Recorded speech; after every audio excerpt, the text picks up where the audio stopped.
ज्या पोराला बापाचं कर्ज दिसलं ना, म्हणजे बापाची अडचण दिसली ना, त्याला काय कोणाची प्रेरणा लागत नाही. घरातच प्रेरणा भेटते. म्हणजे ज्या पोराच्या डोळ्यासमोर बापानी सुसाईडचा प्रयत्न केला. अभिमान वाटलं पाहिजे, की बाबा आमचा आमदार अक्षय जाधव आहे, आमचा तालुका खेड आहे. हे असं आम्हाला सांगून म्हणजे सांगायला पण काय त्याच्यासाठी काय तर तालुका काढवायला लागेल ना आम्हाला. नाही नाही, सगळे जरी मुत्सद्दी असले तरी सचिन तेंडुलकरने ज्यावेळेस मॅच खेळायला चालू केली त्यावेळेस वसीम अक्रमला पण वाटलं होतं पोरग बारीकी, पण देव मानलं गेलं क्रिकेटचा, की जी आपली तालुक्याची गाडी 20च्या स्पीडनी चालली ना, ती 80च्या स्पीडनी न्यायची. म्हणजे वेग पण मापात राहिला पाहिजे. ती 80च्या स्पीडनी नेण्यासाठी माझ्यासारख्या तरुणाला एक संधी देऊन बघा. मी नक्कीच तालुक्यात जो 15 वर्ष मागं पडलाय तो 5 वर्षात मी तुम्हाला कव्हर करून देईल.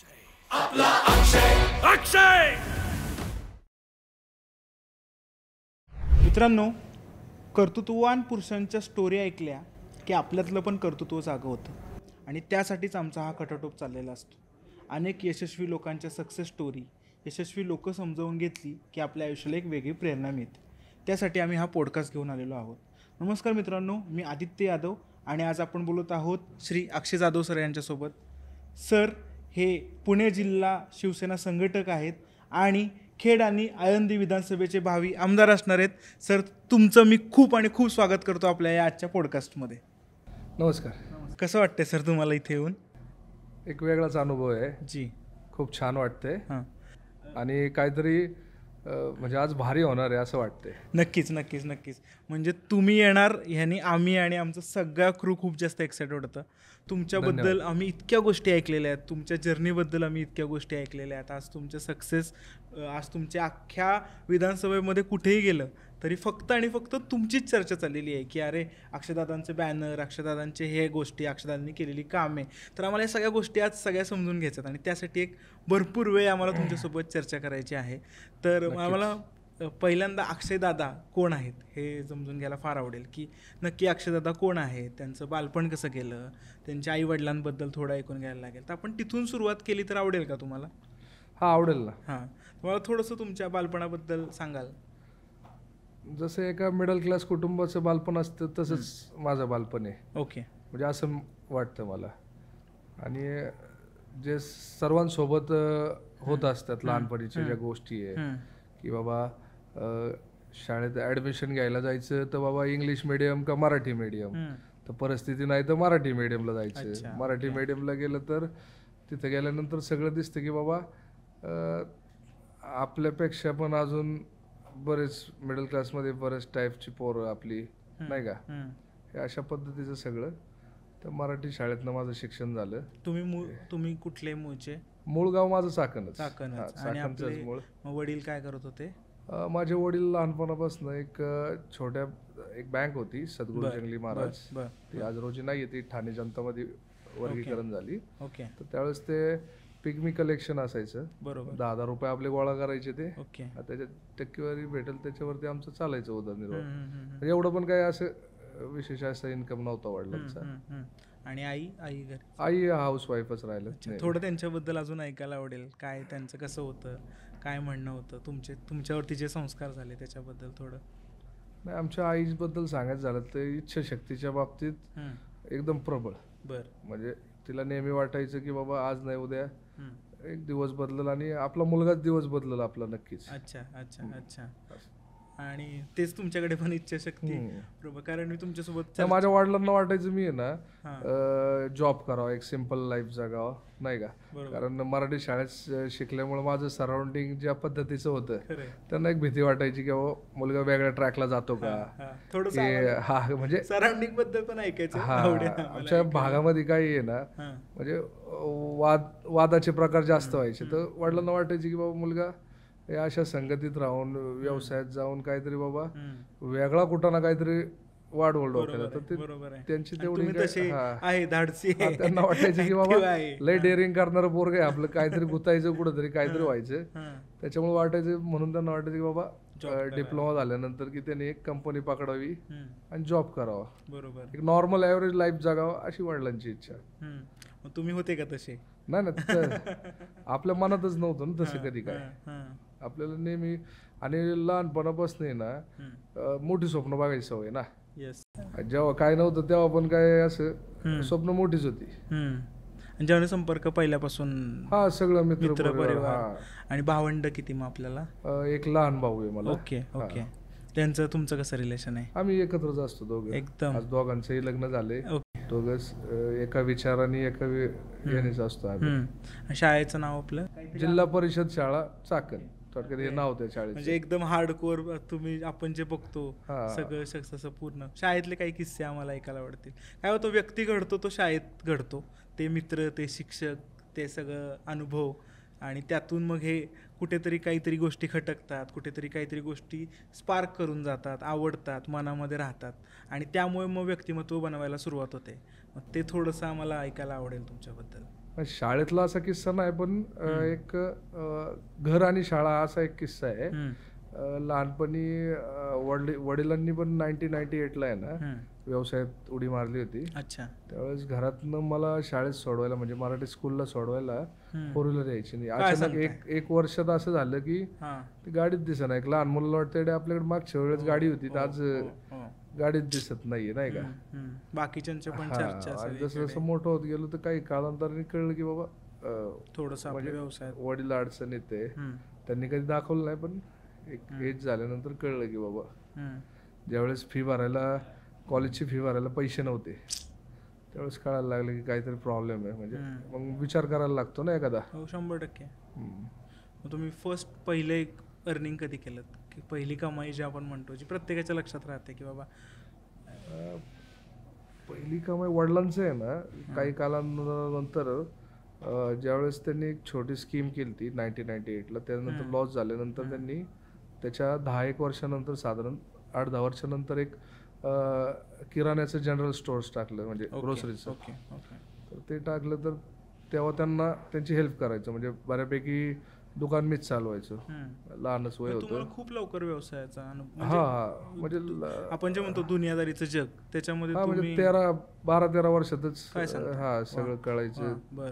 वडिलांनी म्हणजे वडिलांनी जबाबदारी दिली ती, सकाळी जाऊन दुकान उघडायचं, शाळेचं टायमिंग झालं, शाळेत जायचं, परत संध्याकाळी आलं दुकान. अभ्यासात कसे होते तुम्ही? अभ्यासात पण ठीकठाक होतं, म्हणजे नंबर 1 पण नाही म्हणता यायचं. Front bencher? नाही, बॅक बेंचर्स. सगळे बॅक बेंचर्स इतिहास घडवतात असं आहे. आणि मग त्यावेळी काय वाटायचं, काय व्हायचंय, किंवा काय एकंदरीत परिस्थिती, काय आयुष्यात त्यावेळी काय स्वप्न होतं? स्वप्न असं काय नव्हतं. एक किराण्याचं दुकान आमचं ज्यावेळेस बंद झालं, ते पण नाही चाललं, त्याच्यात पण लॉसेस गेलं काय. त्याच्यानंतर मी कॉलेजला गेलो. कॉलेजची पण काय फी भरायची परिस्थिती. DY पाटील तळेगाव आंबी, डिप्लोमासाठी गेलो ज्यावेळेस 10वी नंतर तळेगावला. कशात केला डिप्लोमा? Electronic and telecommunication. नाही, इनकम्प्लीटच राहिलाय तो. ओके. ड्रॉपआउट सर, फेसबुकचा ओनर ड्रॉपआउट आहे, त्यामुळे त्या बाबतीत आपल्याला खूप मोठे ते पण अर्धवटच राहिलं, कारण घरात नुसतं दिसायचं ना. कोणच्या मनाने आपण कॉलेजला जायचं, रोज सकाळी निघलं तरी आपल्या बापाचा चेहरा आपल्याला दिसतोच ना. बरोबर आहे. फायनान्शियल अडचणी काय करायचं, मग ते तेव्हाच जाणवायला लागलं की बाबा आता काहीतरी आपण सिरियस घेतलं पाहिजे, कारण पर्याय पण नव्हता. जमीन जुमला असला काय प्रकार नाही. आमच्या सगळ्या स्थानिकांना जमिनी आहे, सगळ्यांना काहीतरी बॅकअपला आधार असतो. तसं आम्हाला काय असं आधार पण नाही. राहतं घर सोडलं तर असं काहीच नाही आपल्याकडे. बरोबर. हे सगळं दिसायचं. मग कळायला लागलं की बाबा काहीतरी आपल्याला धडपड केली पाहिजे.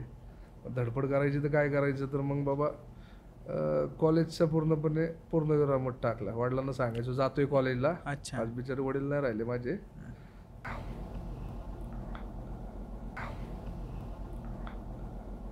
तर ते कॉलेज थांबवलं मी. कॉलेज थांबवल्यानंतर असंच एक व्यवसायाच्या शोधात. आता भांडवल तर नव्हतं, तर भांडवलासाठी काय केलं पाहिजे, तर असंच एक मित्र भेटला. तर त्याने त्याला माझ्यासोबत राहणं आवडलं, आणि त्याची फायनान्शियल कंडिशन, तो पण आपला अर्थप्रेन्योरच होता की बाबा त्याने पण शून्यातनं सुरुवात केली ती. तर त्याला पण वाटलं की बाबा ह्याला मदत केली पाहिजे. त्यावेळेस आम्ही आमच्या इकडे एक शेळपिंपळगाव भाग आहे, तिथं त्यांनी मला त्या काळी, म्हणजे 2010ची गोष्ट आहे, तेव्हा त्यांनी मला माझ्या व्यवसायासाठी 2 लाख रुपये भांडवल दिलं. त्याचं काय सांगता? हा बापरे. चालू हॉटेल मला दिलं चालवायला. बर. म्हणजे आज तो बिचारा पण नाहीये आपल्यामध्ये. हम्म, हम्म. त्याचं नाव सोमनाथ नाव त्याचं. आणि त्याने हेल्प केली त्याच्यानंतर ते पण बॅड लक असं झालं की तो व्यवसाय पण नाही चालला काही कारणास्तव. हॉटेल व्यवसाय. हा हॉटेल व्यवसाय नाही चालला. हम्म. म्हणजे एक 6 महिने चालला. 1 लाख 2 लाख त्या काळी यायला लागले हा. आणि तो चालला नाही त्याच्यानंतर काही कारणास्तव. म्हणजे काही गोष्टी जमल्या नाही. आणि तिथं कॉम्पिटिशन भरपूर होतं त्या एरियामध्ये. त्याच्यानंतर असं झालं की बाबा तो व्यवसाय बंद पडला. आता त्या मित्राची पण निराशा झाली बिचाराची की बाबा आपण याच्यासाठी कोण कोणासाठी त्या काळात पैसे भरपूर महत्वाचे होते, कोण कोणासाठी काय करत नाही. बरोबर. त्याने केलं. मला पण खूप वाईट वाटलं. मग काय करायचं तर मग वडील म्हणले आता तू झालं तुझं सगळं करून बरोबर, आता तशी त्यांची इच्छा. हा तशी त्यांची. त्यांनी ते म्हणले की बाबा आता तू जॉब केला पाहिजे. आणि पहिल्यापासून माझी तीच इच्छा आहे. कारण मी तुला पहिल्यापासून सांगायचो व्यवसायात पडू नको. पण ते काय आलं ते त्यांच्या आयुष्यातले जे जर्नीने सांगत होते. कारण ते पण 2-3 वेळा लॉस गेले. त्यांना वाटायचं की बाबा पोरग आता मी लॉस गेलो तर तेच झालं. त्यांच्या मनासारखंच झालं की बाबा हा पण लॉस गेलाय. मग म्हणलं आता मी बोललो होतो तेच खरं झालं का नाही. मग म्हणले आता तुला जॉबला जायला लागेल. मग ठीक आहे 1 महिन्याचा टाइम घेतला मागून. पण 1 महिन्यात कधी कधी काय होतं मित्र कधी कधी साथ देतात, कधी कधी देत नाही. असे किस्से बऱ्याच सगळ्यांच्याच आयुष्यात होतात. आपण काय वेगळे असे काय नाहीये. त्याच्यानंतर मग वडिलांच्या सांगण्यानुसार जॉबला गेलो. 5,000 रुपये सॅलरी यायची. आमच्या चौकात एक हार्डवेअरचं दुकान आहे गुरुकृपा हार्डवेअर म्हणून. तर तिथं गेलो. आता त्याच्या महिनाभर आधी आपण मालकासारखे होतो. कमी वयात मालक पण होतो. 1 लाख रुपयाचे. आपण आलो डायरेक्ट 5,000 रुपये. पहिल्याच दिवशी गेलो. आता ते राजस्थानी कुटुंबियांचं हार्डवेअर त्यांचे माझे संबंध आज खूप चांगले आहे. मी त्यांना घरच्यांसारखंच मानतो. त्यांच्या मिसेसला सुद्धा बहीणच मानली मी. आज पण आमचे संबंध एकदम छान आहे. तर पहिल्याच दिवशी गेलो. त्यांची माझी काही ओळख नाही. ते माझ्या चाकणगावच्या चौकातच गाडी खाली करायला लावली. आता आईला सगळे बघतात ते बोलले ठीक आहे काय नशीब. हा तरी मी काय म्हणजे कामाची असे आपण काय लहान बारीक काय असं तमा बाळगली नाही कधी. काम केलं. मग तिथनं चालू झालं. पण ते काम करत असताना वर्षभरातच न्यूज आली. ज्या मित्राने मला हॉटेल टाकून दिलं तर त्या बिचाराला ब्लड कॅन्सर झाला. ओके. आता ती अशी घटना घडल्यामुळं मग आता काय कुठंच मन लागाना असं अचानक समजलं. तर त्याचा वर्षभर हॉस्पिटलमध्ये गेला. आमचे 5-6 महिने तिथंच हॉस्पिटलला कधी कधी राहण्यात हे सगळं सोबत गेलं. 2015ला त्यांनी विश्व सोडलं. त्याच्यानंतर एक डिस्टर्बच झालतो. म्हणजे नक्की आयुष्यात काय असतं.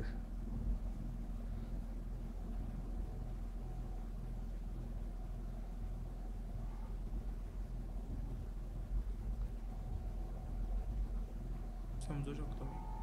आज कोणी कोणाला उभं राहत नाही आणि आज त्यांनी तुमच्यासाठी एवढ्या गोष्टी. हा म्हणजे त्याचं माझं ना रक्ताचं नातं ना काय. आणि मी पण त्यांनी ज्यावेळेस मदत केली ना त्याच्यानंतर ठरवलं होतं की आयुष्य बाबा त्याच्यासाठीच आहे सगळं. ना कधी स्वतःचं मी पुढं कधी नाही. त्याचा बॅकबोन म्हणूनच राहिलो. कधी त्याच्या पुढं जायचा प्रयत्न नाही केला. आणि तो आज जर असता तर मी तुमच्यासोबत इथं बसलोच नसतो. कारण आपण त्याला अख्खं आयुष्य समर्पित केलं. काटा आलाय अंगावरती. पण अक्षय सर हेच आहे आज तुम्हाला कुठंतरी युनिव्हर्सला कुठंतरी पोचवायचं आहे. आणि त्यासाठी हे सगळे लोक देवाने तुमच्यासाठी पाठवलेले आहेत. आणि आज तुम्ही त्या प्रत्येक संधीचा पुरेपूर गोष्ट करत आहात. म्हणजे मग काय 15 नंतर काय केलं असं काय. 15 नंतर काय मार्गच सुचत नव्हता. कारण त्याची कॅन्सरची ट्रीटमेंट झाल्यानंतर एकाच गाडीत आम्ही फिरायचो. म्हणजे मी आणि तो दुसरं सोडून व्यक्ती नसायचं. सगळ्या गोष्टी आमच्यातल्या आमच्यात असायच्या. पण जाता जाता तो ह्या व्यवसायात पण आणून जाणार तोच. म्हणजे मी कामाला होतो पण तो म्हणला नाही तुला यायला लागेल की म्हणजे त्याला कॉन्फिडन्स. तो ओळखत होता मला की बाबा एखादी गोष्ट ह्याला जबाबदारीने दिली तर हा ती कुठल्याही भावात पूर्ण करतो. तर रिअल इस्टेटमध्ये त्यानेच आणलं मला. अच्छा. आणि एक छोटा प्रोजेक्टपासून स्टार्ट केलं त्यावेळेस. आणि त्याच्या साथीनेच वडिलांचं त्यावेळेस म्हणजे आणि त्याच्यानंतर आम्ही एक डील म्हणूनच काम केलं. पण सगळे घरातलं जे कर्ज असतं मुळात प्रत्येक मिडल क्लास कुटुंबाला कर्ज असतं तर ते फिटलं आणि तिथनं मग स्टार्ट झालं पण तो अर्ध्यातच साथ सोडून गेला. मग म्हणलं व्यवसाय करायचा का नाही 1 वर्ष असंच घालवलं. मग असं करता करता एक असाच मित्र भेटला परत. त्याला त्याच्या साथीदारांनी सोडलं होतं तर तो पण अर्धवट होता आणि मी पण अर्धवट. मग परत जर्नी स्टार्ट झाली तर मग 2 भुकेले लोक एकत्र आले हा आणि हंग्री फॉर यश.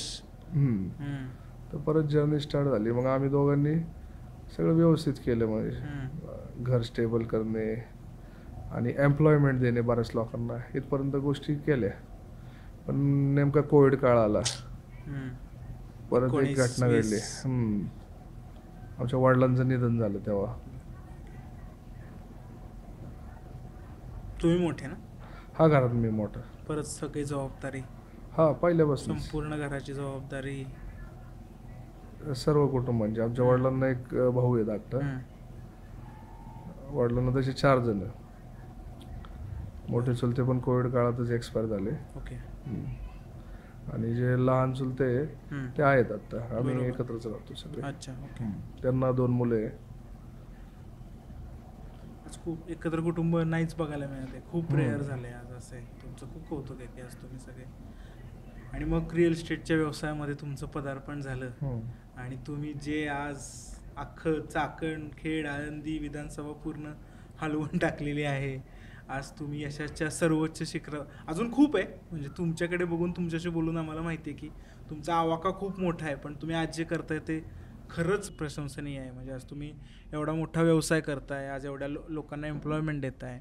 आज एक लाईफस्टाईल म्हणजे प्रत्येकाला हेवा वाटावा अशी एक लाईफस्टाईल तुम्ही जगताय की आज प्रत्येक एक सर्वसामान्य माणूस बघतो की माझ्याकडे ही गोष्ट असावी, ही तुमच्याकडे आहे. तर खूप म्हणजे खूप तुमचं कौतुक आहे. आज कसं वाटतंय तुम्हाला? कष्टाचं चीज झालं. आत्ताच आहे ना, एक 3 दिवसापूर्वीची गोष्ट आहे. माझा एक मित्र आहे संकेत म्हणून, सिव्हिल इंजिनियर आहे. तर कॉन्ट्रॅक्टची कामं करतो. कन्स्ट्रक्शन, बंगलो बनवणे, बिल्डिंग बनवणे अशी छोटी छोटी कामं घेत असतो. तर त्याचा फोन आला सकाळी. म्हटलं कुठे आहे भाई? असं एक मैत्रीमध्ये म्हणतो ना भाई, त्या पद्धतीचा भाई नाही. कुठे आहे भाई? म्हणलं आहे इथं बाबा नगर परिषद पाशी जनसंपर्क कार्यालयासमोर आहे. तर म्हटलं यार लय अभिमान वाटतो. कोविड काळात म्हणजे त्याला कोविड काळात माहिती होतं माझे सगळे पैसे संपले होते. कोविड काळात 1 रुपयाही शिल्लक नव्हता. आणि म्हणलं कोविड काळात अशी परिस्थिती. आज चित्र बदलले. कोविड काळ गेल्यानंतर 3च वर्ष झाले ना. 3च वर्ष झाले. 2-3 वर्षात तू चित्र काय पालट करून टाकलं. मला रोज रात्री डिप्रेशन मध्ये गेलो की तुझा हसरा फोटो बघतो जॅकेटवरचा आणि उद्या सकाळी जोमाने कामाला लागतो की बाबा अक्षय करू शकतो तर आपण पण करू शकतो. मस्त मस्त. कोण प्रेरणास्थान कोण होती? कोणी आयुष्याला कलाटणी दिली? आता जसं तुम्ही सोमनाथजींचं नाव घेतलं, आज तुमचे बाकीचे असतील मित्र असतील, तसे मग अजून तुमच्या आयुष्यामध्ये कोण असे लोक होते ज्यांच्याकडून तुम्हाला प्रेरणा मिळाली? कारण संघर्ष खूप आहे. म्हणजे आज तुम्ही जरी खुलवून सांगत नसाल तरी आम्हाला माहिती आहे की तुम्ही कोणत्या संघर्षाच्या आज तो काळ कसा होता. आज तुम्ही मोठे होते, कॉलेजमध्ये असताना पैसे खिशात नाही आहेत, सर्वायवल करायचं आहे, फॅमिली सांभाळायची आहे, कोविडचा काय असेल, वडील वारले असतील.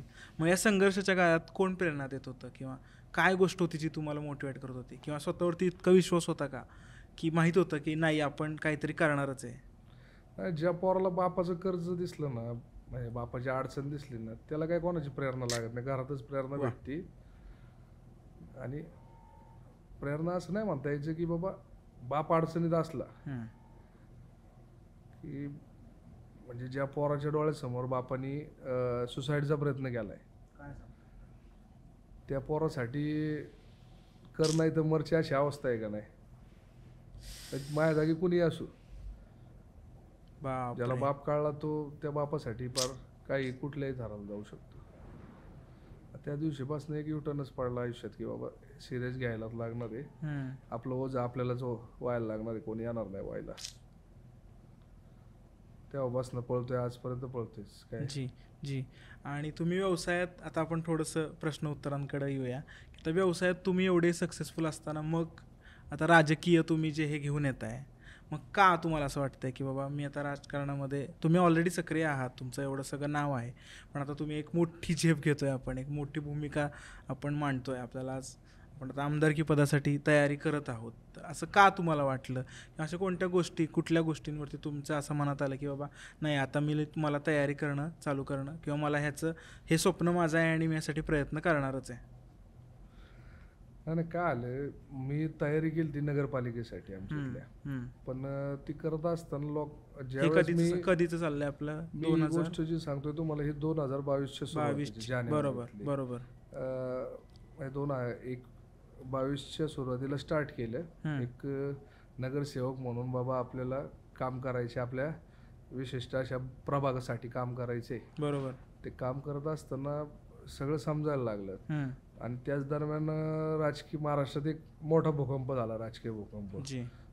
उद्धव साहेबांचा आणि एकनाथ शिंदे साहेबांचा. बरोबर. ज्या दिवशी एकनाथ शिंदे साहेब आमदार घेऊन गेले, त्याच्यानंतर महाराष्ट्राचे मुख्यमंत्री झाले. आता लाडके पण म्हणू शकतो आपण, मुख्यमंत्री लाडके. आणि त्याच्यानंतर अशी घटना घडली की बाबा एक रिक्षा चालक माणूस महाराष्ट्राचा सीएम होऊ शकतो. बरोबर. तर ह्या जगात काही गोष्ट इम्पॉसिबल नाही. तर ते घडामोडी झाल्या. असं करत असताना ज्यावेळेस आपण उतरलो नगरसेवक व्हायच्या वेळेस, आपल्याला प्रश्न यायला लागले. पण प्रश्न असे यायला लागले की ते नगरसेवक होऊन सॉल्व्ह होणार नव्हते, नगराध्यक्ष होऊन सॉल्व्ह होणार नव्हते. आज पण एवढे प्रश्न येतात, आणि मला एखादा आला आपल्याकडे तर त्याचा प्रश्न सॉल्व्हच केला पाहिजे अशी तळमळ असते. बरोबर आहे. रिकाम्या हाताने पाठवायचं नाही, म्हणजे काय तर मार्ग काढला पाहिजे. पण त्याच्यासाठी पोझिशन पण पाहिजे तुमच्याकडे. बरोबर आहे. तुमच्याकडे पोझिशनच नाही, मग तुम्ही काम नाही करू शकत. आणि फेक आश्वासन देणार तुमचा स्वभाव नाही, ते होणार पण नाही आपल्याकडनं. खरंय. जमत असेल तर हा सांगतो, नाही जमलं तर त्याला स्पष्ट सांगतो, किंवा नाही जमलं तर कोणाकडनं करून घे हे पण सांगतो. बरोबर.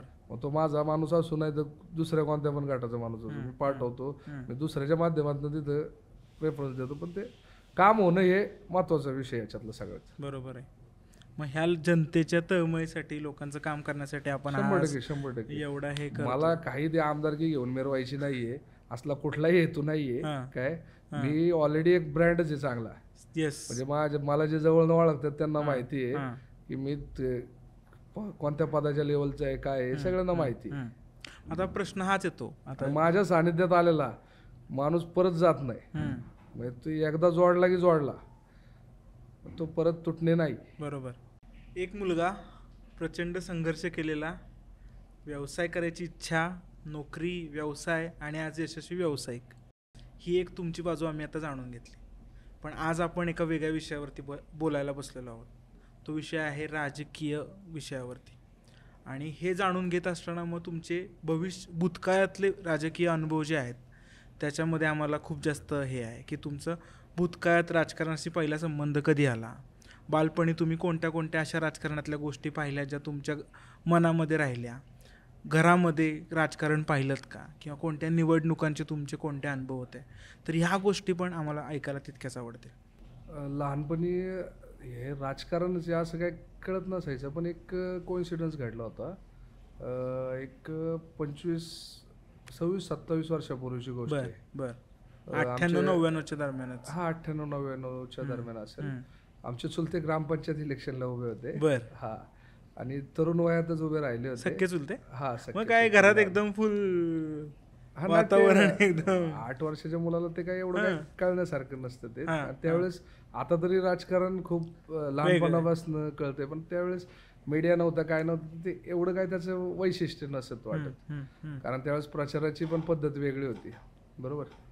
तर त्यावेळेस सौम्य पद्धतीने सगळं. हा, तर ह्याला राजकारण म्हणतात. हे कधी कळलं, ज्यावेळेस चुलत्यांचा निकाल लागला आणि चुलते काही कमी मताधिक्याने त्यांचा पराजय झाला. आणि घरात मी बिछाण्यावरती, आमची एकच खोली होती त्यावेळेस, काय घरं अशी मोठी नसायची, एक खोली होती आणि त्याच्यात मी झोपलो होतो. 7:30-8-9 वाजताची काहीतरी घटना असेल, आणि रडण्याचा आवाज आला मला. तर मी अशी गोदडी थोडी, आता मी घरच्यांना थोडं घाबरायचो लहानपणी, आता सगळे स्ट्रिक्टच होते. तर अशी गोदडी थोडीशी खाली करून बघितली, तर याला वडील रडतात, ते चुलता रडतो, जे सगळे असे म्हणजे हसणारे जे रडतात ते, आईला म्हणलं नक्की काय झालं. मग नंतर काही राजकीय मंडळी पण होती तिथं. आज पण आठवतात मला ते चेहरे. आणि मी बाहेर गेलो तर मग तुम्ही नावं पण घेऊ हां, शकता. नाही नावाचं नको. तर मग मी बाहेर गेलो आणि मग मी आमच्या आईला विचारलं, म्हणलं हे नक्की काय आहे. 8 वर्षाच्या मुलाला काय माहिती ना काय चाललंय तिथे, काय नाही काय कळतच नव्हतं ना. हं. अशी परिस्थिती होती की घराच्या एका सराउंडिंगच्या बाहेर जात नव्हतं, तर त्याच्यामुळे काय एवढी कल्पनाच नव्हती ना. तर ते पाहिल्यावरती मग आईला विचारलं, म्हणलं हे काय चाललंय, का रडतात ते. कारण रडणं कधी दिसायचं की कोणाचं तरी काहीतरी झाल्यानंतरच असे रडारड दिसायचे. मग आईला विचारलं काय झालंय का आपल्या रिलेटिव्ह पैकी कोणाला काय झालंय का. बरोबर. तर तसं नव्हती. म्हणली राजकारणात तुझ्या चुलत्याचा पराभव झालाय. बर. हां, आणि तो पराभव त्यांच्या जिव्हारी लागला, त्याच्यामुळे हे असं चाललेलं आहे, असं आमच्या आईकडनं मला सांगण्यात आलं. म्हणजे तो तुमचा पहिला अनुभव. आज माझे चुलते ऐकत असतील समजा हे, तर त्यांची पण इच्छा होती, कारण त्यांनी कधी नेता म्हणून कामच नाही केलं बिचाऱ्यांनी. आयुष्य 30 वर्ष त्यांनी कार्यकर्ता म्हणूनच काम केलं. म्हणजे ज्यावेळेस ते काम करायचे त्यावेळेस असे पॉम्पलेट यायचे, त्यावेळेस खळ लावून चिटकवायचे. बरोबर. आम्हाला सांगायचे जा चिटकून. आम्ही बघायचो नाही की कोणत्या नेत्याचं एक काय आपलं भिंतीवरती चिटकवायचं. बादली घ्यायची, कळत त्याला नव्हतं ब्रश लावायचा. राजकारण कळायला तसं आमदारकीपासूनच राजकारण कळलं डायरेक्ट. म्हणजे बाकीच्या इलेक्शनचं काही राजकारण कळलं नाही. आमच्या भागात आमचे एक नेते होते, म्हणजे त्यांच्या जिल्हा परिषदला सुद्धा मी मराठी शाळेत होतो 6वी-7वीला असेल. हाफचड्डीवरती मी प्रचार करत फिरायचो. आमचे स्वर्गीय आमदार सुरेश भाऊ गोरे म्हणून होते. त्यांच्याबद्दल मला आमच्या कुटुंबाला एक जिव्हाळा, एक कुटुंबासारखंच आम्ही. आजही तुमच्या बोलण्यातनं बऱ्याच वेळा हा म्हणजे कदाचित भाऊ आज असायला हवे होते, पण परमेश्वराचे इच्छेपुढं कोणाचं काय चालतं. भाऊ नाही आहे, माझे वडील नाही आहे. नाही आमचं खूप म्हणजे भाऊ आमदार म्हणजे आमचे चुलते आमदार असं आम्हाला वाटायचं. तर चुलतेन भाऊ नेहमी संघ बघायचो, त्यांच्या प्रत्येक प्रचार रॅलीत एकत्रच दिसायचे सगळे. कदाचित आज भाऊ असते तर हे इलेक्शन भाऊच लढत असते. खरंय. आणि मी कुठंतरी त्यांच्या म्हणजे त्यांच्या माध्यमातून कुठंतरी काम करत असतो. पण ते स्वप्न आता मोठी जबाबदारी तुमच्यावरती आहे. नाही, भाऊंचं जे काही स्वप्न राहिलं असेल ते मी 100% पूर्ण करेल. जे काही राहिलं असेल ते, त्याच्यात त्यांचा कार्यकर्ता कधी कमी नाही पडणार. आणि आज आमच्या चुलते सुद्धा दिवस रात्र त्यांना आठवतात. आज मी आमदारकीचं मी 2 महिने झाले घराच्या बाहेर पडलोय, पण आमचे चुलते म्हणजे भाऊंमुळं की अजून त्यांना ते भाऊ गेले तर असं विसर नाही, म्हणजे ते त्याच्यातनं बाहेर नाही पडलेले. बापरे, काय व्यक्तिमत्व असेल. त्यांचं तुमच्यावरती बरंच संस्कार, राजकीय संस्कार. भाऊंचे राजकीय संस्कार म्हणण्यापेक्षा एक त्यांच्या मुलासारखाच ना मी. बरोबर. म्हणजे काही किस्से आहेत ते नाही ऐकायला आवडतील नक्कीच. एखादा तरी किस्सा त्यांच्यासोबतचा. ज्यावेळेस एखाद्या चौकात त्यांचा एक चौक होता भाऊंचा, त्यावेळेस ते जिल्हा परिषद सदस्य होते आणि उपाध्यक्ष पण होते. लहानपणीची गोष्ट, मी आपल्या ते चौकात जर पोरं घेऊन थांबलो ना, तर भाऊ आमच्या चुलत्याला सांगायचे ते बघ तिथं पोरांसंग थांबलाय, बिघडू नये म्हणून बाबा, असं भाऊंना वाटायचं. घरातला मुलगा आहे. हा, किंवा मी त्यांचं एक दुकान आहे तिथं, त्या दुकानात गेलो की भाऊ समजा वरती आले चुकून, म्हणजे कोइन्सिडन्स झाला, तर भाऊ म्हणायचे मला तुला काय घ्यायचे का रे कपडे. एवढा हक्का नाही, एवढा अधिकार म्हणायचे. आणि त्यावेळेस आपली काही परिस्थिती नव्हती. ज्यावेळेस भाऊ म्हणायचे त्यावेळेस तुला काय घ्यायचं का, एखादं शर्ट बीट घ्यायचं, असं आपुलकीने विचारायचे. असे मोजकेच किस्से. आणि माझ्या लग्नाच्या काळातले म्हणजे माझं मेहंदी असू काही असू, एखादा आमदार 5-5 वेळा तुमच्या कार्यक्रमाला येणे एक लग्नाच्याच. बापरे, म्हणजे ती काही छोटी गोष्ट नाही. तेवढी प्रेम, तेवढी आत्मीयता. हा 100%. म्हणजे घरातलाच माणूस ना, म्हणजे ते आमदार आहे असं कधी आम्हाला वाटलं नाही, की घरातलाच माणूस, जसं पाहतोय तशीच प्रतिभा. अक्षय दादा, सामान्य लोक आपल्या सगळ्या अडचणीत अडकलेली आहेत आणि रोजचे गोष्टी, रोजचे खर्च, रोजचे प्रॉब्लेम ह्याच्यामध्ये. आणि तुम्ही तर एवढा मोठा व्यवसाय आज चालवत आहेत. आज तुमचं एवढं तुम्ही एक विश्व स्वतःचं निर्माण केलेलं आहे. एवढ्या सगळ्या उलाढाली असतील आज सगळं. मग यातून तुम्ही राजकारणाकडे कसे वळालात, किंवा हे करत असताना राजकारणाची आवड कशी काय लागली, किंवा अशा कोणत्या गोष्टी होत्या जिथं तुम्हाला राजकारणामध्ये यावंसं वाटलं? नाही, कसं झाला विषय की आपण नगरपालिकेच्या हिशोबाने निघलो. त्यानंतर हे पक्षाचं सगळी ताटातूट झाली, काही कारण त्यांचे कारणास्तव. त्याच्यानंतर एक असा व्यक्ती भेटला मला की ज्याने विश्वास जागावला माझ्या मनातला, आत्मविश्वास, की तू ह्या इलेक्शनसाठी नाही, तू मोठ्या इलेक्शनसाठी देवाने निवडले तुला लढायला लागेल. आणि वा, त्याच्यामुळं मी त्याबद्दल थोडंसं अजून ऐकायला आवडेल आणि मला. त्यांना पण असं दिसायचं की ह्याच्याकडे एखादा माणूस प्रश्न घेऊन गेला तर ह्याची तगमग किती आहे बाबा त्या प्रश्नाला घेऊन. की म्हणजे असे काही कोइन्सिडन्स घडलेत की एखाद्याचं काम नाही झालं म्हणून मी रात्री झोपलेलं नाही. बर.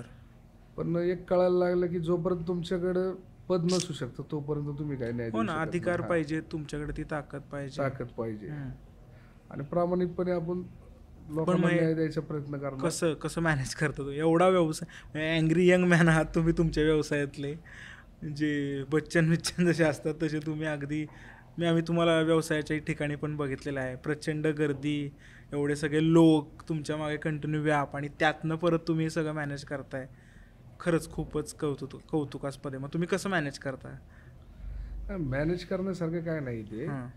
जर तुम्हाला मनातनं एखाद्या गोष्टीत तळमळ असेल ना, लोकांविषयी तळमळ असेल, तर ते तुमच्याकडनं परमेश्वरच घडवते असं त्याचा अर्थ होतो. खरं आहे. हे तुम्ही मॅनेज कोण काय करू शकत नाही जगात. ते वरती सगळं घडवतोय. रात्री 1-1:30 वाजेपर्यंत लोकांचे प्रॉब्लेम सॉल्व्ह करत असताय. सकाळी उठून कधी कुणी बोलू द्या, काही बोलू द्या, माझ्याकडे प्रॉब्लेम आला आणि मी सॉल्व्ह नाही केला असं होत नाही. हा, किंवा नसेल होत तरी त्याच्यावर काहीतरी मार्ग काढायचा, कोणत्या पण मार्गाने काढायचा, पण मार्ग नक्की काढायचा. अशा पद्धतीचं काम करतो मी. बरोबर आहे. म्हणजे आता प्रश्न असा पण येतो की मग तुम्ही आता बरेच जण लोकांना म्हणतात की आम्हाला लोकांची काळजी आहे, हे आहे, पण फॅमिली पण कुठेतरी असते. मग असा प्रश्न येतो की तुम्ही घरच्यांसाठी राजकारणात आलायत का खरंच जनतेचं काम करण्यासाठी राजकारणात आलायत, किंवा त्यात तुमच्या बाबतीत आम्हाला माहिती आहे, पण काही लोकांचे प्रश्न असतात बाबा, की बाबा तुम्ही नक्की काय, तुमच्या मागे हेतू काय आहे राजकारणामध्ये यायचा? राजकारणात ह्याच्यासाठी आलो आहे की मी माझं सगळं आयुष्य बघितलंय ना, की आपल्याला कोणत्या संघर्षातून यायला लागले तर त्या पदावर बसल्यानंतर तो संघर्ष माझ्या तालुक्यातल्या तरुणांना नाही पडला पाहिजे. त्यांना सोप्यात सोपे मार्ग. आता आमच्या भागात रोजगार मेळावे भरवले जातात. रोजगार मेळावे कशाला भरवताय तुम्ही? इथे तुम्ही उद्योजक बनवा तालुक्यातल्या पोरांना. 100% भांडवल नाही, एखाद्याकडनं भांडवल देऊ, म्हणजे कुठला तरी मार्ग काढू, आपण करू त्याच्यातनं. मग प्रश्न तोच येतो की आज तुम्ही आमदार पदासाठी एवढं हे करता आहात, तुम्ही प्रमुख दावेदार आहात, आणि आम्हाला तर सर्वांना आहे की तुम्ही होणारच आहे. पण मग ही आमदारकी कशासाठी? म्हणजे समाजाचं भलं करण्यासाठी? माझा तुम्हाला प्रश्न खूप आहे, पण की ही समाजाचं भलं करण्यासाठी का घरच्यांचं भलं करण्यासाठी? म्हणजे हा आमचा प्रश्न आहे एकंदरीत लोकांचा. नाही, घरच्यांचं ऑलरेडी भलंच करून ठेवले ना. आणि जर समजा उद्या आमदार होऊन घरचंच करायचे तर हाय त्याच्यात लई समाधानी आहे. काय कुठं जायची गरज नाही, सगळं सुजलाम सुफलाम आहे, अशी काय अडचणीचा भाग नाही. आणि तुम्ही विचारलं प्रश्न बाबा समाजासाठी, आता कोणालाही विचारलं तर ते आता इलेक्शनच्या तोंडावर सगळे म्हणणार समाजासाठी. पण आपला विषय वेगळा आहे. आपल्याला आता एक सर्टन एजला आल्यानंतर वाटतं की आता बाबा मला जो संघर्ष लागलाय तो कोणाच्या नको बाबा नशिबी पाडायला, त्याला काहीतरी मदत होईल. आणि तरुणाईला मदत करायची, मुळात तरुणाईला उभं करायचे. बरेच लोक काय काय करतात, जसं की बरंच चाललंय आता, रोजगार मेळावे असतील, करिअर हे असेल. नाही, रोजगाराचं तर दिलंच पाहिजे, पण माझा प्रयत्न जास्तीत जास्त असा राहील की आमचा तालुका एवढा मोठ्या MIDCनी, सगळे खूप मोठी MIDC, आमच्या MIDCला आशिया खंडातली 1 नंबरची MIDC म्हणलं जातं. तर त्या MIDCत रोजगार तर मिळालेच पाहिजे, पण माझ्या तालुक्यातला तरुण हा उद्योजकच झाला तर ह्याच्यात जास्त आनंद आहे. आणि माझ्या सानिध्यात आलेला माणूस 100% उद्योजक होणार. जिवंत उदाहरण. मग उद्योजक करण्यासाठी जास्त प्रयत्न राहील. पण मग असा पण प्रश्न येऊ शकतो ना की बाबा मग तुम्ही तर व्यावसायिक आहात, लोक म्हणतात समाजकारण करा, समाजाचं भलं करा, उद्योजक निवडा, समाजाला मदत करा. मग राजकारण आणि समाजकारण का, मग तुम्हाला समाजकारण पण करून या गोष्टी तुम्ही करू शकता, मग राजकारणातच आमदारच का व्हायचं तुम्हाला? नाही, समाजकारणाने पण त्या गोष्टी करता येतात, नाही असं नाही, पण 100% न्याय देता येत नाही लोकांना. म्हणजे काही प्रश्न असे आहे की ते सॉल्व करण्यासाठी एका पदाचीच आवश्यकता भासते. त्या पदावर बसल्याशिवाय तुम्हाला ते तेवढं वॉन्टेड, तेवढं तुमचं प्रशासन ऐकणार नाही. तुम्हाला प्रशासन तर लागतं ना, सगळ्या गोष्टी तुम्ही रेफरन्सने तर चालू शकत नाही, प्रशासन पण पाहिजे आणि प्रशासनासाठी ते पद पाहिजे. तुम्ही प्रशासन व्यवस्थित योग्यरित्या समाजासाठी वापरावं ह्यासाठी ते पद पाहिजे. वय लहान, विरोधकांचं तेच म्हणणं आहे की वय लहान. आता एवढ्या वयात जर एवढ्या यशस्वी शिखरावर पोचले म्हणजे अनुभव बिगर अनुभवाचं पोचतं का. आणि जेवढी कोणाची राजकीय कारकीर्द आहे तेवढ्या वर्ष मी बाहेर संघर्षच करतोय रोज. ग्राउंडमध्ये राहिलेले, हां. समाजातले सगळे आणि लोकांमध्ये राहिलोय ना. आणि असं नाही की लय म्हणजे फायद्याच्यासाठी राहिलोय दोघांसाठी, नेहमी लोकांमध्ये राहिलोय. म्हणजे लोकांना जिथं पाहिजे तिथं अवेलेबल झालेलो आहे मी. म्हणजे काय खुर्चीत धरून बसलोय किंवा माझ्या एका विशिष्ट जागेवरती येऊन भेटा असलं काही आपला विषय नाही आहे ते.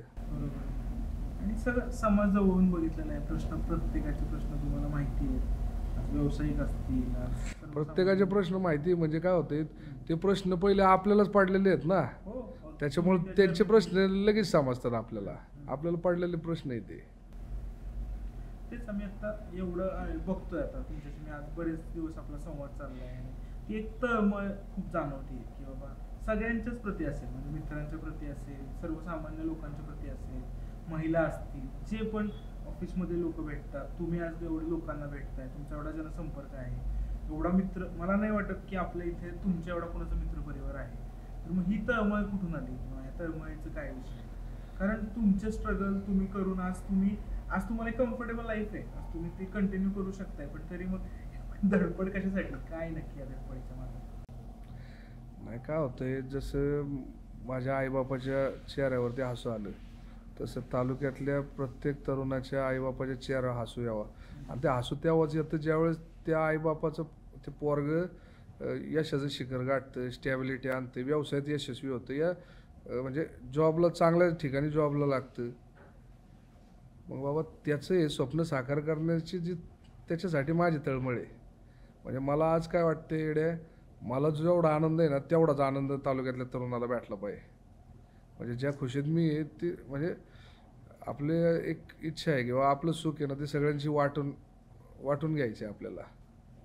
कारण शेवटी काय आहे बघा, कोण काय घेऊन जाणार नाही आहे, सगळे इथंच राहणार आहे.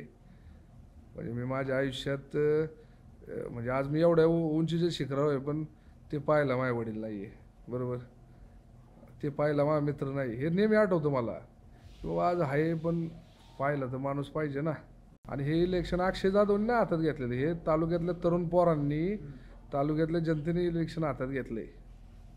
कारण बाबा बदल घडवायचा आहे, पण बदल घडवायचा आहे तर तो अक्षय जाधवच्या स्वरूपात घडवायचा आहे, हे तालुक्याने यंदा ठरवलेलं आहे. आणि तालुका त्या दिशेने कंटिन्यू वाटचाल करतोय, रोज घडामोडी होतात, ते कासवाच्या गतीने का होईना.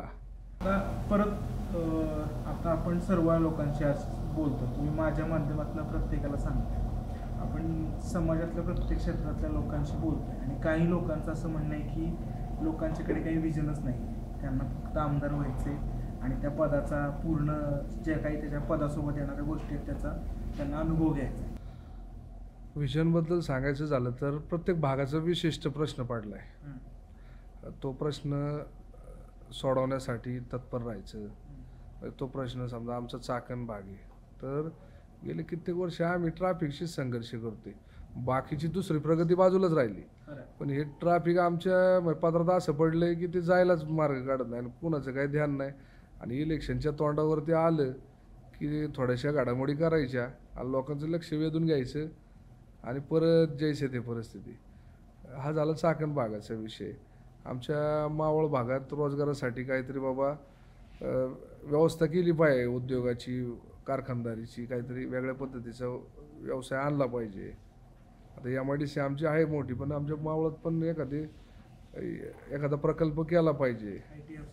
हां, IT हब सारखा सुद्धा प्रकल्प होऊ शकतो माझ्या तालुक्यात, असं काय अडचणीचा विषय नाही. युवा उद्योजक ह्याला खूप जास्त हे करू शकेल. हा, आणि तुमचे दोन्ही प्रोफाईल आहेत, तुम्हाला व्यवसायाची पण चांगली जाण आहे.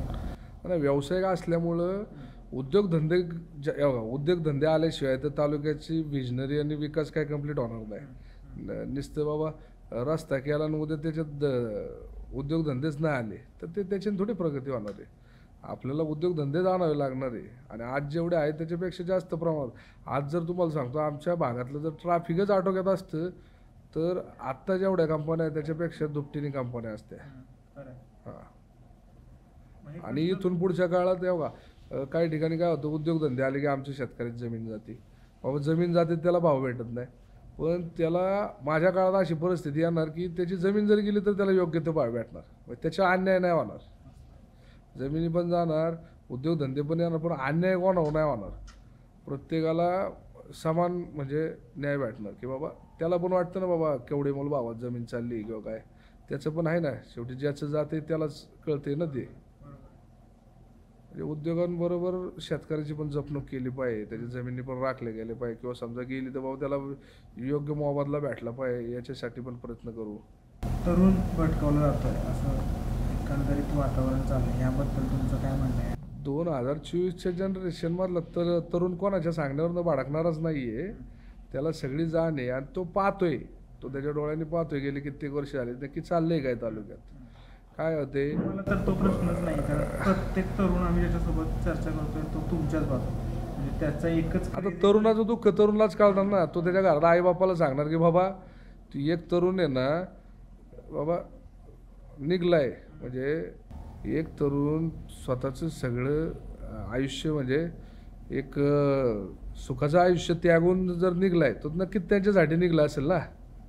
याची त्यांना पण जाण आहे ना. तुमच्या डोळ्यात तो एक विश्वास दिसतो प्रत्येकाला, म्हणजे जो पण तुमच्यासोबत बोलतो, तुमच्यासोबत बसतो, की आता आम्हाला सुद्धा की हा माणूस करू शकतो, ह्याच्याकडे तेवढी ती धमक. कारण नुसती स्वप्न मोठी पण असून उपयोग नाही, धमक पण तेवढी पाहिजे. आणि ती धमक पण तुमच्यामध्ये दिसते. कोणते तुम्ही असं थोडंसं आपण हे करू की बॉलिवूडशी तुमचं कसं नातं आहे? कोणते पिक्चर बघत होते लहानपणी? कुठले हिरो हिरोईन आवडते? पिक्चरची आवड आहे मला नेहमी. पूर्वी पिक्चर सोडत नव्हतं कारण कामच नव्हतं काय. तर काही टाईम असं होतं की फार काय काम नसायचं तर पिक्चर नेहमीच पाहायचो. आता आवडती फिल्म विचारलं तर थोडी रोमॅन्टिक फिल्म आहे. जन्नत मूवी आहे, 2008ची आहे. हां, पण थिएटरमध्ये नाही पाहत आली त्यावेळेस, वय लहान, पण त्याच्यानंतर पाहिली. तर ह्याच्यावरून थोडंसं हे की आज तुम्ही एवढं सगळं करताय, व्यवसाय आहे, राजकीय आहे, मग घरी कसा हे असतो? कारण त्या सपोर्टशिवाय तर काहीच होणं शक्य नाही आहे. म्हणजे म्हणतो आपण की काही यशस्वी पुरुषाच्या मागे तेवढीच यशस्वी ठाम स्त्री असते. तर मग मॅडम तुमच्यासोबत कशा असतात आणि त्यांचं कसं या सगळ्या जर्नीमध्ये तुमच्यासोबत सहकार्य आहे? आणि मॅडम नेहमीच माझ्यासोबत असतात. माझी मिसेस आहे ना माझ्यासोबतच असती.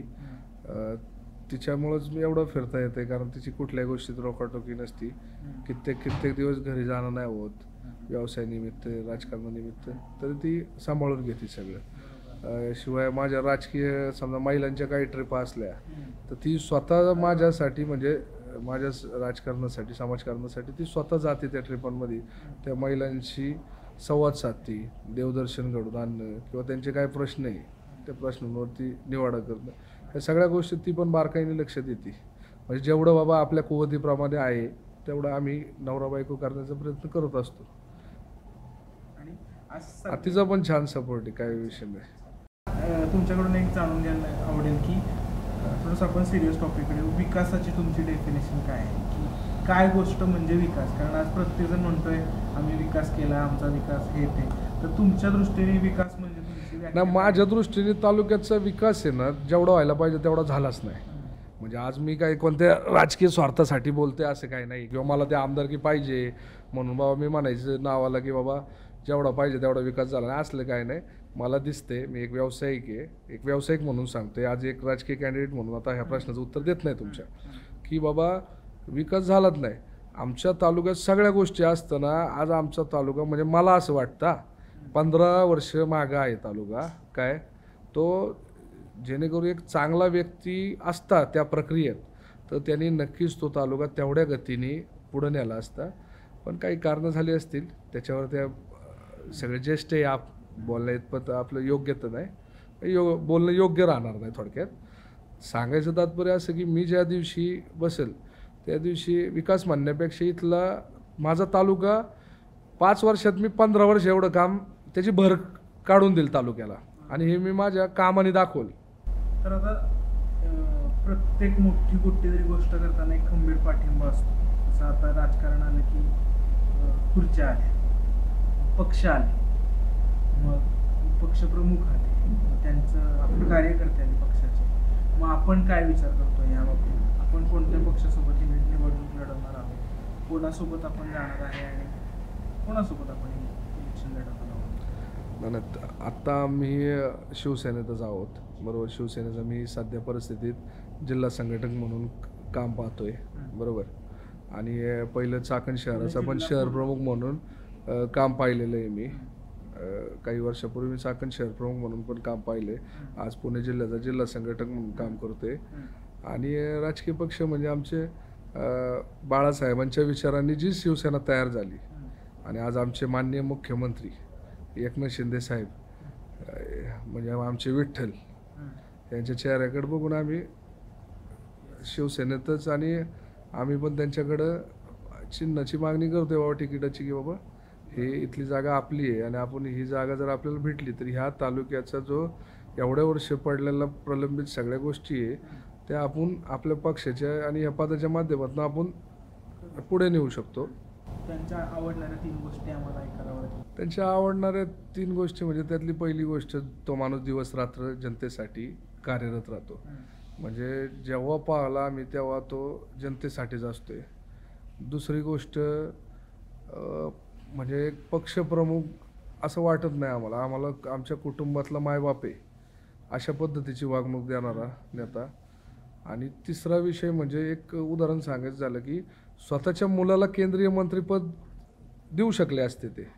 काही राजकीय नेते तसं करतात पण आमच्या विठ्ठलाने आमच्या एकनाथ शिंदे साहेबांनी मुख्यमंत्री साहेबांनी असं न करता प्रतापराव जाधव यांना न्याय दिला. ह्याच्यात खूप मोठी गोष्ट आहे त्यांची. तिसरी गोष्ट म्हणजे एक खूप महत्त्वाचा प्रश्न मला तुम्हाला विचारायचा आहे की आज तुम्ही बघत असाल प्रत्येक ठिकाणी गेलं की काही प्रस्थापित लोक आहेत, तिथे नवीन लोक आली किंवा नवीन चेहरे आले की त्यांना ते पचनी पडत नाही. हे अनुभव महाराष्ट्राने बऱ्याच वेळा बघितलेला आहे, बऱ्याच लोकांच्या बद्दल बघितलेलं आहे.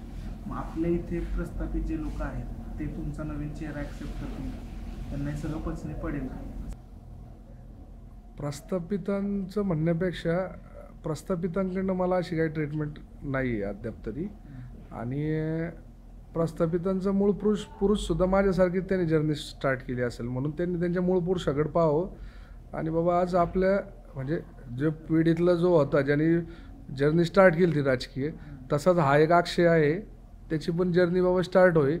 त्याला प्रस्थापितांनी असं काही समजू नये आणि त्यांच्याच मार्गदर्शनाखाली काम करणार आहे आपण. म्हणजे कोणाला सोडून कोणाशी नाही का हे करून काम करण्याचा आपला हेतू नसणार आहे. की अक्षय पॅटर्न म्हणून एक खूप सध्या आपल्या सगळ्या विधानसभेमध्ये भरपूर सारी चर्चा चाललेली आहे. नक्की काय आहे अक्षय पॅटर्न? नाही पॅटर्न असलं काही नाही आहे. एकच पॅटर्न अक्षय पॅटर्न असंच चाललंय. नाही असे काही पॅटर्न वगैरे काही नाही आहे. एक प्रेम आहे तरुणाईचं माझ्यावरती की बाबा काहीतरी जादू केलेली. कारण आमच्या भागात कसं होतं ह्या वयात कोण विधानसभा लढत नाही मुळात. एखादं छोटं इलेक्शन लढतात पण विधानसभा कोण लढत नाही. पण आज तरुणांना पण दिसतंय ना की बाबा आता उतरलं पाहिजे. आता किती दिवस तालुका असाच ठेवणार आपण. त्यांना पण उद्या पुण्याच्या बाहेर गेलं किंवा महाराष्ट्रात कुठेही गेलं तर त्यांना अभिमान वाटला पाहिजे की बाबा आमचा आमदार अक्षय जाधव आहे, आमचा तालुका खेड आहे. हे असं आम्हाला म्हणजे सांगायला पण काय त्याच्यासाठी काय ते तालुका घडवायला लागेल ना आम्हाला. तर सगळं तुम्ही सांगितलेलं बरोबर आहे पण येणारी लढाई ही काय तेवढी सोपी नसणार आहे. सगळे मुत्सद्दी मुरलेले लोक आपल्या विरोधामध्ये असणार आहेत. वेगवेगळे डावपेच टाकले जाणार आहेत. प्रत्येक गोष्टीला उत्तर प्रत्युत्तर होणार आहे, सगळं राजकीयपणाला लागणार आहे, अशा वेळी एक हिंमत लागणार आहे. कारण हे सगळं इतकं सोपं नाही आहे. ती हिंमत येणार कुठून? नाही सगळे जरी मुत्सद्दी असले तरी सचिन तेंडुलकरने ज्यावेळेस मॅच खेळायला चालू केली त्यावेळेस वसीम अक्रमला पण वाटलं होतं पोरग बारीक आहे, पण नंतर त्याला अपाठप six. देव मानलं गेलं क्रिकेटचा. म्हणजे असं काय कुणी आईच्या पोटातनं शिकून येत नाही. आणि ही सगळी प्रेरणा बघायला गेलं तर आमच्या जो शिरूर लोकसभा आहे आमचा, म्हणजे तालुक्यातला शिरूर लोकसभा, याच्यामध्ये आमच्या इथं छत्रपतींची शिवजन्मभूमी आहे आमच्या जुन्नरला, शिवनेरीला, जुन्नर तालुक्यात आमच्या शिवनेरीला शिवजन्मभूमी आहे. परत आमच्या इथं हुतात्मा राजगुरूंचं जन्मस्थळ आहे आमच्या राजगुरुनगरला आमच्या तालुक्यामध्ये. संत ज्ञानेश्वर महाराजांची समाधी स्थळ आहे. तसंच तुळापूरला आमच्या छत्रपती संभाजी महाराजांची समाधी स्थळ आहे. हे मला एक आहे ना गीतेतल्या वेदांसारखे, म्हणजे हे माझे 4 वेदासारखेच आहे. छत्रपती शिवाजी महाराज असतील, हुतात्मा राजगुरू असतील, संत ज्ञानेश्वर महाराज असतील. खरं. आणि बघा ना किती डायव्हर्सिटी आहे की एकाने अध्यात्म समजून सांगितलं, एकाने आपलं स्वराज्य निर्माण केलं, एकाने धर्मरक्षण केलं आणि एकाने देशासाठी हे केलं. आणि हे सगळे तुमच्या मागे ह्या सगळ्यांचे विचार, समाजसेवा, राजकारण करत असताना तुमच्या आत्मामध्ये ना देशप्रेम पण असलं पाहिजे. स्वराज्य म्हणजे स्वराज्य विजन हे घडवण्यासाठी छत्रपती शिवाजी महाराजांची प्रेरणा पण असली पाहिजे. आणि उद्या तालुक्यासाठी बलिदान द्यायची वेळ आली, समजा काय सर्वस्व त्यागायची वेळ आली तरी हुतात्मा राजगुरू छत्रपती संभाजी महाराजांची पण आठवण झाली पाहिजे. आणि ज्ञान तेच तर तुमच्याकडे आहे. ज्ञानासाठी माझ्या वडिलांचंच नाव ज्ञानेश्वर आहे आणि आळंदीचे संत ज्ञानेश्वर महाराज आहे. त्याच्यामुळे ज्ञानाचा भरपूर भांडार आहे आपल्याकडे, काय काळजीचं कारण नाही. त्यामुळे हिंमतीचं काय टेन्शन, तालुक्याला कोण आमच्या आडाने म्हणणार नाही, भरपूर ज्ञान नाही आमच्याकडे, काय अडचण नाही. काय कुणी काही डावपेच टाकू दे, तुम्ही काय तुम्हाला म्हणलं ना कुठलाही चेंडू येऊ द्या त्याला यावेळेस षटकारच आहे. T20 आहे सध्या. Yes sir. सर, क्रिकेटची आवड तर तुमची समजली, खेळात तुम्ही चांगले इंटरेस्टेड आहे, पण आपले पारंपरिक खेळ बैलगाडा शर्यत तुमचं काय म्हणणं आहे? आम्हाला तर एवढं रोमांचक असतो आम्ही असे, कुठली गाडी कुठं जाते काय, आणि आपल्याकडे तर म्हणजे वेगळं जगच आहे बैलगाडा शर्यतीचं. तर तुम्ही तिकडे कसं बघता? नाही, बैलगाडा शर्यत आमच्या तालुक्याचा आत्मा आहे. आमच्या तालुक्यातल्या तरुणाईचा म्हणजे सगळ्यात आवडता पारंपरिक, म्हणजे आमच्यासाठी तो एक सणच आहे. हो, आम्ही तो सणासारखाच, म्हणजे 365 दिवस संपतील पण आमच्या तालुक्यात बैलगाडा यात्रा संपत नाही. यात्रा असू, कुणी घाट भरू, हे गोष्टी आमच्या तालुक्यात चालूच राहतात. तुम्हाला पर्सनली आवडतं? खूप आवडतं मला, खूप. म्हणजे पण आपण त्यातलं प्रेक्षकच आहे. म्हणजे नेहमी लहानपणी बाबा यात्रेनिमित्त जाऊन बघायचो. आता काही व्यवसायानिमित्त फारसं जाता येत नाही, पण आवड भरपूर आहे. माझ्या मित्रांच्या नेहमी गोठ्यावरती जातो मी, बैल बघतो. आता 4-5 दिवसापूर्वी एकाने मला पाठवलं बाबा, आणि एक बैल माझ्याकडे पण आहे. अरे वा. काय नाव? संब्या. मस्त मस्त. मग भविष्यात तुम्ही आमदार झाल्यानंतर ह्या लोकांसाठी बऱ्याच काही गोष्टी? नक्की त्यांच्यासाठी तर पाहिजे ती गोष्ट करायची आपली तयारी असेल. आणि अख्ख्या तालुक्याला माहिती आहे की मी एखादी गोष्ट माझ्याकडे मागणी केली ती पूर्ण नाही होणार असं कोणालाच वाटणार नाही. सगळ्या गोष्टी देणार नाही आपण. आपलं ना करण्यासारखी भूमिका आहे एकदम, काही विषय. महाभारतातलं सगळ्यात लाडकं सगळं दान, म्हणजे कुठलीच गोष्ट त्यांनी ठेवली नाही. असं खूप छान. कुठल्या पण भागाचा विकास करण्यासाठी पर्यटन खूप महत्त्वाची भूमिका बजावतं. लोक येतात, त्यांच्यासोबत पैसे येतात, एक इकॉनॉमी डेव्हलप होते आणि त्या भागाचा विकास होतो. मग आपल्या भागामध्ये पर्यटनासाठी आत्ता काय चाललेली परिस्थिती आहे आणि तुम्ही कोणतं फ्युचर प्लॅनिंग करत आहात? आमच्या तालुक्याचा एक भाग आहे भीमाशंकरच्या जवळचा भोरगिरी म्हणून. तिथं खूप निसर्गाची देण आहे त्याला. ओके. तर तिथं पर्यटन स्थळ ऑलरेडी 2014 व 19च्या कार्यकाळामध्ये ना तिथं पर्यटन स्थळ म्हणून घोषित पण केलं. त्याच्यासाठी उपाययोजना पण चालू केल्या, पण त्या अंमलात आल्या नाही. तर ज्या दिवशी आपलं सगळा विषय होईल, आपल्या पदाचा भार आपल्याकडे येईल, त्यावेळेस आपण तिथे पर्यटन स्थळाचा विषय तो मार्गी लावू. भरपूर चांगलं डेव्हलपमेंट होऊ शकतं. खूप डेव्हलप होऊ शकतं. तिथल्या आजूबाजूच्या 40-45 गावांचा रोजगाराचा विषय संपू शकतो. आणि तिकडून म्हणजे मुंबईचं सुद्धा लोक तिथं पर्यटनाचा आस्वाद घ्यायला येऊ शकतात, मुंबई भागात सुद्धा. अक्षय सर, आम्ही आता तुमचं सगळं ऐकलेलं आहे. तुमची जर्नी पाहिली, तुमचे सगळे भविष्यातले तुमचे धोरणं पाहिले, तुमचा इतिहास पाहिला, तुमचं मन ऐकलं. तर आता जे पण कोणी आपल्याला पाहतायत, तरुण असतील, महिला असतील, ज्येष्ठ असतील, तर त्यांना आव्हान करणं गरजेचं आहे. तर या पॉडकास्टच्या माध्यमातून तुम्ही त्यांना काय सांगू इच्छिता? नाही, मी इतका मोठा नाही आलो की तालुक्यातल्या जनतेला माझ्या माता भगिनींना आव्हान करायला. मी त्यांना एक विनंती करेल की बाबा, हा तुमचा पोरगा, तुमचा भाऊ एका मोहिमेवरती निघलेला आहे, तर त्याला एक संधी देऊन बघा. त्या संधीचं नाही सोनं केलं तर पुढच्या निवडणुकीला तुमच्या समोर नाही येणार मी. वा, मस्त. तर नक्की सगळेजण तुम्हाला संधी देतील. अक्षय सर, तुम्ही आता पुणे जिल्ह्याचे शिवसेना संघटक आहात आणि तुम्ही अनेक पदं घेत जाणार आहात. आता आपण आमदारकीची तयारी करतो आहे. भविष्यात तुमच्यासाठी खूप चांगल्या चांगल्या गोष्टी घेऊन ठेवलेल्या आहेत. पण पहिलं शहर प्रमुख मिळालं तेव्हा काय भूमिका होती, कसं वाटलं आणि काय त्याच्या मागं कोण कोण लोक होती, जरा ते ऐकायला आवडेल आम्हाला. जसं विचारलं तुम्ही की बाबा पहिलं शहर प्रमुख भेटलं, तर वयाच्या 31व्या वर्षी 30-31व्या वर्षी चाकण शहरचा फादर बॉडीचं शहर प्रमुख होणं हे मला स्वप्नात पण वाटलं नव्हतं. पण ह्याच्या मागे एक छुपा हात होता. ते म्हणजे आमचे जिल्हा प्रमुख भगवान शेठ पोखरकर. ओके. व तसेच आमचे आता सध्याचे पुणे जिल्हा म्हाडाचे अध्यक्ष आणि आमचे उपनेते शिवसेनेचे शिवाजीदादा आढळराव पाटील, आमचे खासदार, आमच्या मनातले खासदार, यांचा ह्या मागं खूप मोठा हात. म्हणजे गरिबाच्या पोराला यांनी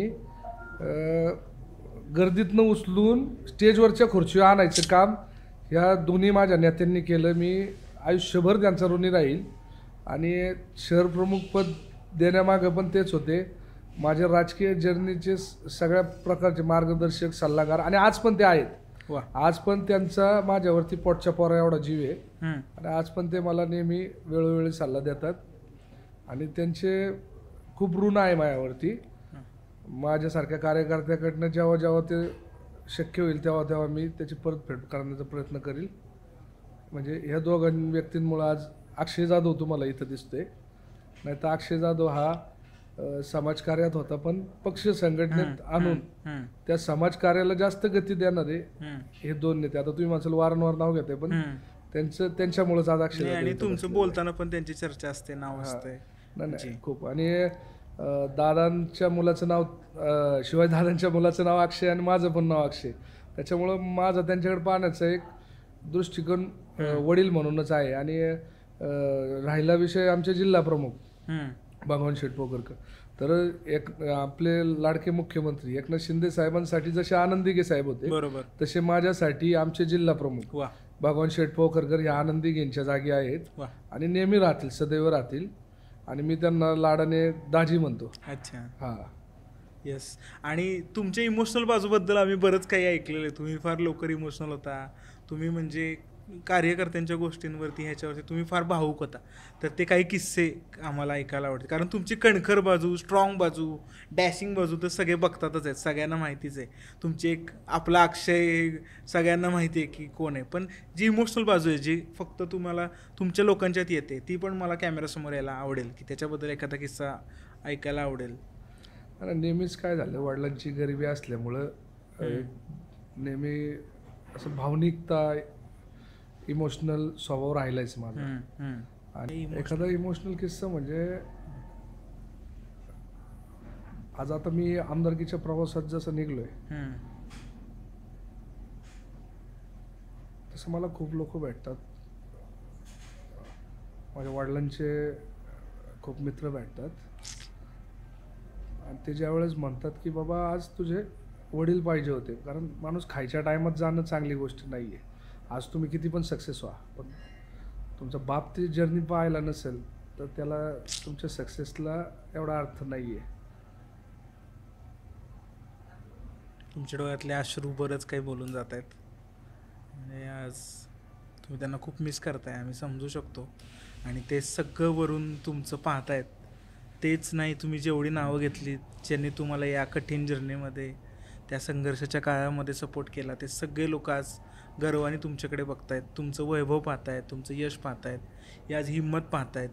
आज एक मुलगा पार्श्वभूमी नसताना एवढी मोठी तयारी करतोय आज एवढं लढण्याचा प्रयत्न करतोय, आज आमदारकीची स्वप्न ठेवून ते तेवढ्या ठामपणे मांडतोय, हे खूपच प्रशंसनीय आहे. आणि नक्कीच देवाने तुमच्यासाठी खूप काही चांगलं लिहून ठेवलं आहे.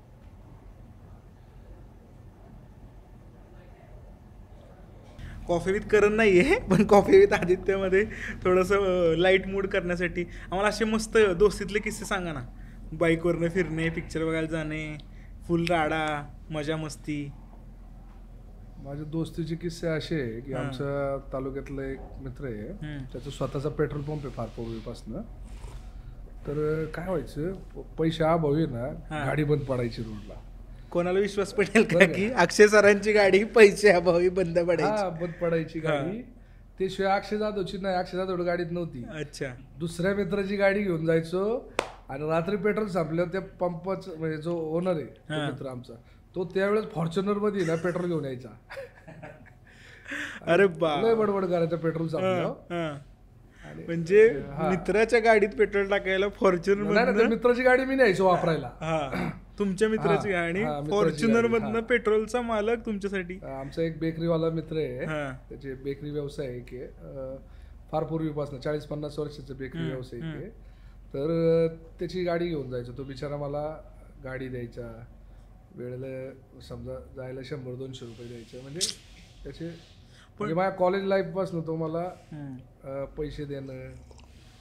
आणि तो दुसरा मित्र माझा तो आपला कधी पेट्रोल संपते, कधी चिडचिड नाही, काय नाही, रात्र 1 वाजू 2 वाजू येणार नाही का स्वतः. म्हणजे पण मित्रांनी ज्यावेळेस मी गरीब होतो ना त्यावेळेस पण मला असं भासून नाही दिलं की बाबा याची परिस्थिती नाही. एक ट्रीटमेंट असती बरोबर तरुण पोरांमध्ये की बरोबर बाबा अट्रॅक्शन असतं की यार हा मित्र श्रीमंत, याच्या संग असं वागलं पाहिजे, हा गरीब आहे असं वागलं पाहिजे.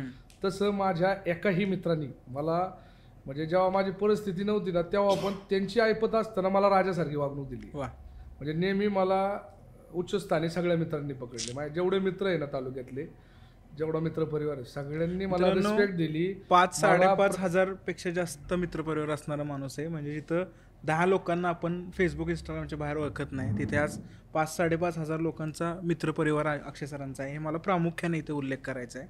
तर तुम्ही माणसं जोडत गेला की ती जोडली जाणार आहे. तुमच्या कायम बोलण्यामध्ये मित्र मित्र आणि आम्ही तर जेवढ्या वेळा भेटतो, जेव्हा वेळ चर्चा होते, त्यांचे मित्रांचे किस्से ते एवढे असतात की आज आम्ही काही मित्र भेटत नसलो तरी एक आठवणीत माझ्या नेहमी हे सगळे मित्र आहे. आज त्यांना वाटत असेल की बाबा भेटत नाही, पण त्यांचा पण माझ्यावरती जीव आहे.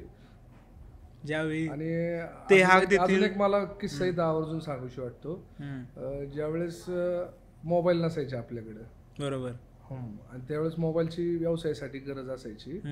तर त्यावेळेस माझा एक मित्र आहे, चाकण भागातलाच आहे, त्याने त्याच्या घरातले म्हणजे चेक घरातले आई वडिलांना न सांगता घेऊन बँकेतनं जाऊन पैसे काढून मला मोबाईल पिंपरीला जाऊन घेऊन दिला त्याने. अरे बापरे. म्हणजे एवढं काही मित्रांनी केलंय. म्हणजे प्रत्येक आयुष्यात ह्या मित्रांनीच मला इथपर्यंत आणले असं म्हणायला काय हरकत नाही. तुमच्या स्लोगन बद्दल पण फार क्युरिओसिटी लोकांच्या मध्ये की आपला अक्षय, म्हणजे तुम्ही अगदी असं किती नम्र म्हणजे असं काय त्यात मोठेपणाचा आव बिव काय नाही, अगदी प्रत्येकाला असं वाटेल असं.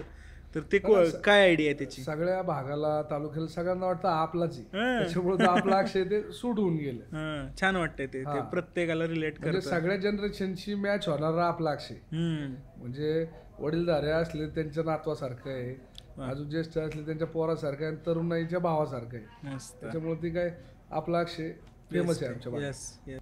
अक्षय सर, मला तुमच्या एका महत्त्वाच्या गोष्टीवरती मत जाणून घ्यायचं होतं. आता जर आपण आपल्या विधानसभेचा विचार केला, त्यात पण जर आपण चाकण MIDCचा विचार केला, तर ऑटोमोबाईल इंडस्ट्रीमध्ये जगात आपल्याला पंढरी मानलं जातं. मग इथे कोणत्या गोष्टींची गरज आहे, इथे काय गोष्टी केल्या पाहिजेत, किंवा आत्ता चाललेल्या सद्य परिस्थितीबद्दल तुमचा अभिप्राय खूप महत्त्वाचा आहे. नक्कीच. चाकण MIDCचं बघितलं तर ती खरंच पंढरी आहे. आणि आज तिच्या जीवावरतीच आम्ही चाकणवासी तालुका आमचं सगळं तिच्या जीवावरतीच उदरनिर्वाह करतोय. त्याच्यामुळे तिला पंढरी देवासारखीच येते आमच्यासाठी. तर तिथला विषय असा आहे की आता मी माझ्या ऐकण्यात आलंय की बाबा ऑटो क्लस्टर हे मुशीला होते, त्याची गरज खरं चाकणला आहे. MIDC जर चाकणमध्ये चाकण भागात आहे तर आमच्या इथं ऑटो क्लस्टर झालं पाहिजे. परत आमच्या शेतकऱ्यांच्या अजून कित्येक जमिनी घेणार आहे तुम्ही, तर त्याला योग्य बाजारभाव भेटला पाहिजे. त्याचं तरी का नुकसान करता तुम्ही, किंवा जो परतावा तुम्ही देणार आहे तो परतावा पण तेवढ्या दर्जाचा असला पाहिजे. म्हणजे तुम्ही उद्योग वाढवलेच पाहिजे, बरोबर.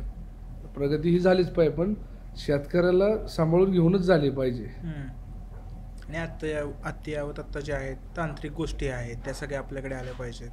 हा, नक्कीच आल्या पाहिजे. आपल्या इथं जर समजा कार्गोच्या विमानतळाची गरज असेल तर ते पण झालं पाहिजे. बरोबर. म्हणजे जर आज आवश्यकता भासतीच आहे ना MIDCला, 100%. त्याची पण सुरुवात झाली पाहिजे. आणि बरेच लोक तुमच्या संपर्कात आहेत, त्यांचे प्रॉब्लेम तुम्हाला कळतात, त्यामुळे नक्कीच तुम्ही कळतात. त्याच्यावरती क्विक ॲक्शन घेऊ शकता. हा, नक्कीच आपण त्याच्यावरती ॲक्शन नाही, आपण निश्चित स्वरूपात त्याच्यावरती काम करून दाखवू तुम्हाला. सर, आत्ता आपण विकासाच्या मुद्द्यावरती बोललो.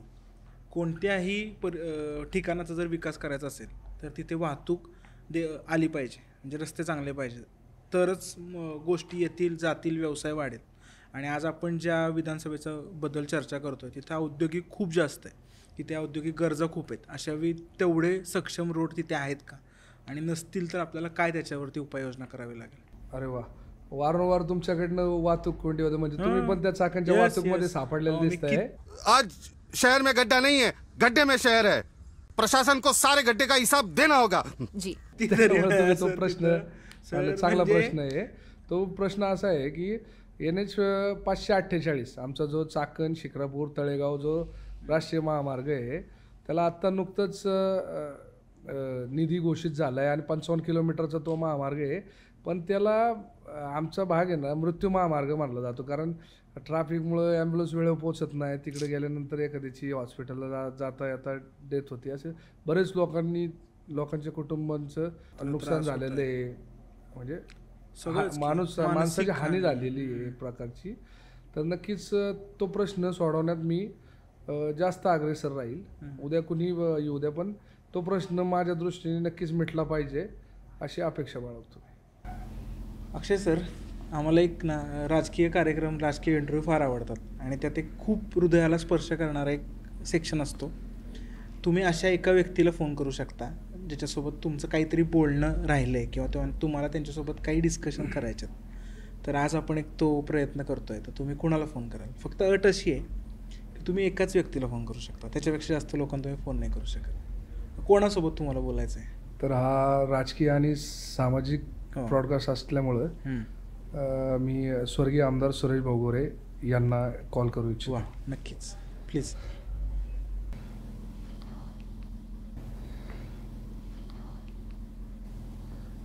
भाऊ, अक्षय बोलतोय मी. काय नाही, तुम्ही गेल्याने जी तालुक्यात पोकळी निर्माण झाली, आज तुमची कमी सतत भासते. तालुक्यात फिरत असताना काही ठिकाणी तुमचे निधीच्या बोर्डावरती नाव वाचत असताना नेहमी आठवण येते, पण कोणाला सांगत नाही मी. आणि घरात बसलं असताना नाना पण बोलतात की भाऊ असते तर असं झालं असतं, भाऊ असते तर तसं झालं असतं. भाऊ, तुम्ही आज असायला हवे होते आमच्यात.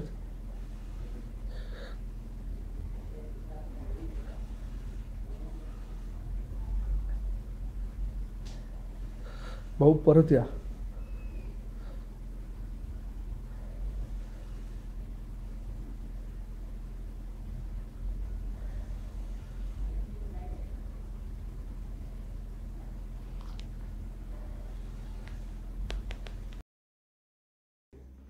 अक्षय सर, एखाद्या विधानसभेचा जेव्हा विकास होतो ना, तर तेव्हा प्रत्येक घटकांचा विकास होतो. म्हणजे प्रत्येक मूलभूत सुविधा या प्रत्येक घटकापर्यंत पोचतात. मग तो प्रिव्हिलेज असू देत किंवा सर्वसामान्य लोक असू देत. आपल्या विधानसभेमध्ये असा कोणता घटक आहे ज्याच्यावरती विशेष काम करण्याची गरज आहे? आमच्या मावळ भागातला आदिवासी बहुल जो भाग आहे, आदिवासी लोक आहेत, त्यांच्यासाठी आरोग्य, शिक्षण ह्या गोष्टी मला वाटतं आज पण त्या पूर्णपणे पोचलेल्या नाहीये.